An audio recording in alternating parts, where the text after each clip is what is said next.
His skills, talent, and work ethic earned him a spot on the varsity team in both sports for all 4 years of high school, which is quite impressive. Aiden was named captain of both his soccer and lacrosse teams his senior year. As a junior, he contributed to his team's success as they won the Eastern Maine Championships. Aiden was also named Offensive Player of the Year in soccer this past fall and was his team's leading scorer. Aiden has been very busy as a certified soccer referee, officiating games for Waterville Youth Soccer Association and Maine Soccer. He will be attending Alfred University in New York next year, where he will be playing soccer and studying engineering. It is my pleasure to welcome Aiden Calkins to join me on stage.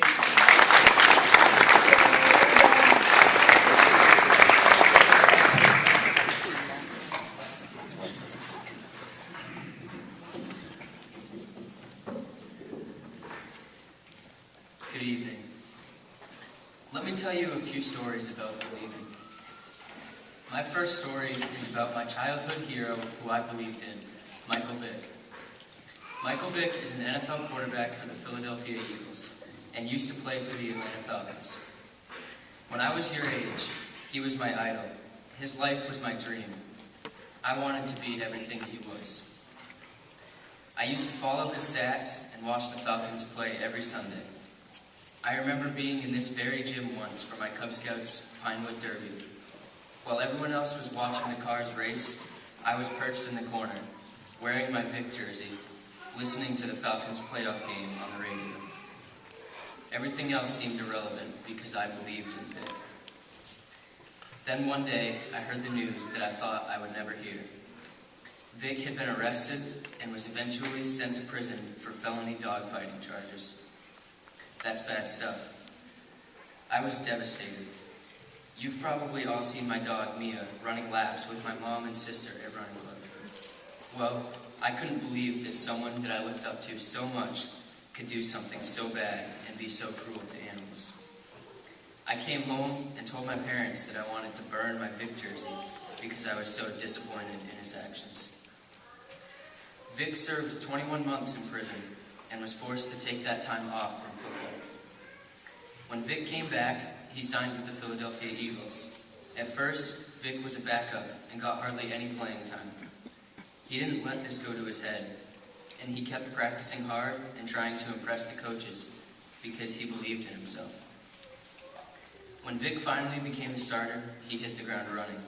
In just his second start, Vick threw for 291 yards and 3 touchdowns. He also added a rushing touchdown. Vick's belief in himself showed me that nothing is impossible.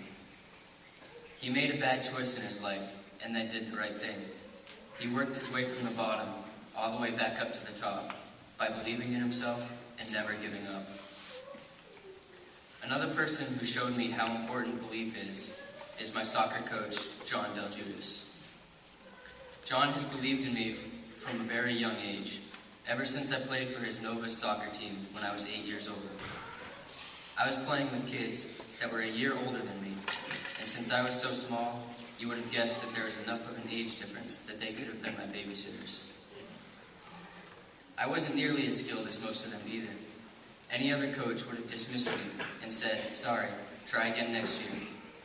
But Coach Del Judas gave me a spot on the team because he believed in me. I played for him that year and fell in love with soccer. I never stopped playing. Soccer became my passion.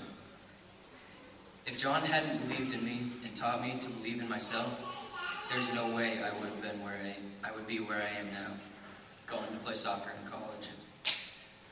Our coaches at Mount Mercy, Mrs. Russo and Mrs. Mishu, also believe in us in the same way, and that is something that makes a Mount Mercy athlete special. Not all my coaches have believed in me, and that is hard. Just like it was hard when someone I really believed in, like Michael Vick, let me down. It is also hard when someone you want to believe in you lets you down. That is where the most important belief comes in, and that is believing in yourself. When I was a freshman, I had a JV lacrosse coach who thought I was too small to even be put on the team roster. I waited and waited at our first game to get a chance to play. He finally found a spot to put me in. I went on to score multiple goals that game and got moved up to varsity in that same year because I didn't give up and kept believing in myself. Until this year, I've always been the smallest person on my teams. That made it even more important that I believe in myself. So now I give you 3 things to remember. 1, be careful about who you put your belief in.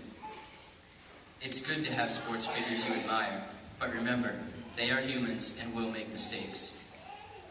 Of course, if they learn from their mistakes, they may still be someone to admire. It can be really hard, and you have to believe in yourself to overcome a mistake or a bad choice. 2, when you have that coach that believes in you, like Coach Del Judas, or Coach Rousseau, or Coach Mishu, carry that with you forever. It can help you wherever you go. And 3, the most important person to believe in is yourself. Don't ever let someone tell you you can't do something you want to do. As Coach Del Judas has told me, believe and you will achieve.